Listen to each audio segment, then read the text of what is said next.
My name's Melissa, and this is my second video in my journey of dealing with being diagnosed with cervical cancer. I've started focusing on some passion projects of mine and trying to get things done. And then I try to do something that makes me happy every day. And I highly recommend that if you're going through this. You may be like me and be inclined to just start learning and researching everything you can about this and trying to figure out what you're going to do. And I do spend a lot of time. I joke with my friends that cancer is now my part-time job. And but I try to do things like go to movies with friends and go out to lunch with friends. You know, going on walks with my dog.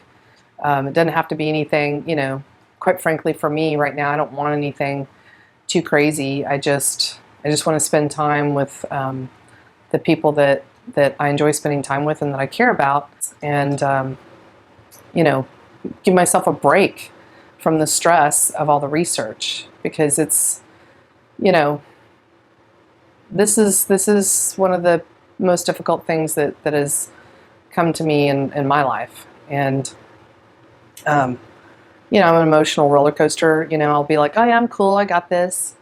And then, like today, I was at the movies with a friend, and I'm sitting in the movie, and we were not in a scene where you know, it was sad, and I started thinking about things, and you know, tears started to roll down my face as I realized, you know, this is serious. I could die, and that's stressful.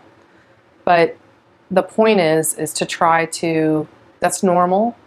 It's normal to get angry and to get upset. Some people feel shame or embarrassed.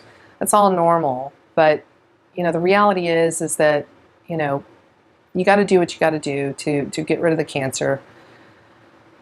But you can't let it consume you. And you got to try to be positive, like I said in my first video.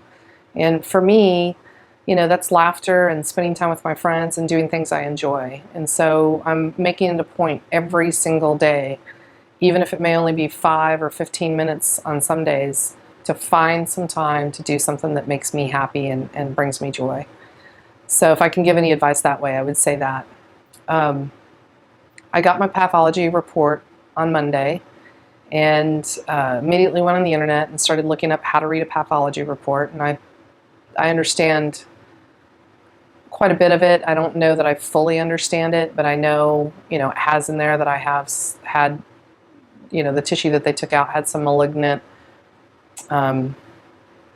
pieces or tumors or whatever, and that also had a bunch of precancerous stuff. And, you know, my phone call on Friday wasn't, we took it out, it was cancerous, we need you to come back in for another checkup. It was, what we took out is cancerous, you have cancer. And so, although I keep telling myself that maybe I'm misinterpreting, and believe me, I would like nothing more than to be able to report that on Friday, and maybe I will. But I'm also preparing myself for that that's not going to be what the doctor tells me on Friday. But I'm also telling myself that I'm going to be okay. And the other thing I've been doing is researching all kinds, you know, I'm lucky in that I happen to have friends around the world, and so I've got friends looking into treatments in Europe, treatments in Colombia and Ecuador. I happen to be doing a project in Ecuador, so I know a bunch of people there, and of course in Texas where I live. And you know, Western medicine as well as, you know, indigenous or native medicines, Eastern medicine. And you know, I don't really know what decisions I'm going to make yet with stuff. I know that the first thing I've done is I've adopted what I'm calling the no fun anti-cancer diet. And that's where you get rid of sugar, alcohol, processed food, grains, you know, carb heavy vegetables like potatoes and root vegetables, really spicy food, and dairy products. And I'm supposed to give up coffee too, but haven't quite gotten there yet. But I've ordered a coffee alternative that's a dandelion root tea with chicory that's supposed to be good, so I'll let you know how that is. But to me, you know, that diet doesn't sound so bad if I think it can help decrease inflammation and therefore helps slow down the growth of cancer. It's really healthy and lean, so at the very least, I'm like, well, I'll lose the few extra pounds that I've gained over the last few years, you know? So like I say, I try to be positive. So that's my positive, is that I get to finally lose that weight. You know, I'm not saying that you should do what I'm doing or whatever. I'm just telling you the things that I'm doing that I think will work for me, and maybe it'll give you some ideas. The other thing that I do think is important is to get support. I have a lot of friends that are very supportive. Everybody's got, you know, ideas about what they think you should be doing, and sometimes that can be overwhelming, especially some people who are very well-meaning, but they have no, they've never been through this, and they can't really relate, you know, and that's okay. I'm glad that my friends can't relate. So I've signed up for some groups on Facebook and outside of Facebook, support groups for women that have specifically suffered from this type of cancer. And that's been amazing. You know, I posted yesterday, but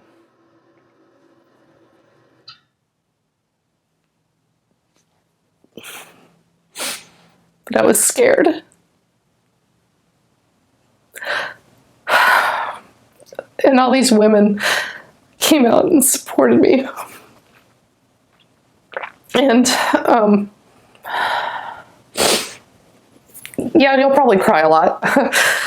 But that, I think, is probably going to be, already has been, and is going to continue to be really valuable. I'll post in the comments the Facebook ones that I found. And, you know, other than that, you know, it's just a matter of take it day by day. You know, for me, it's like the world just suddenly slowed way down. And I'm moving, I feel like I'm moving in slow motion as I go through this. You know, I'm sure that will change eventually. But I can definitely say that it's been really helpful to start empowering myself with knowledge. And, you know, right now, you know, the only thing that I've adopted is positive attitude and really, really, really clean diet. And that makes me feel empowered that I'm doing things that I know are just good for you anyways, and certainly can't hurt, you know. And after I go to my appointment on Friday, I'll have more information, and then I can take that and I'll figure out what my next steps are. So I hope this was helpful to you. Feel free to comment below, and I'll check in again after my appointment on Friday. Thank you for listening.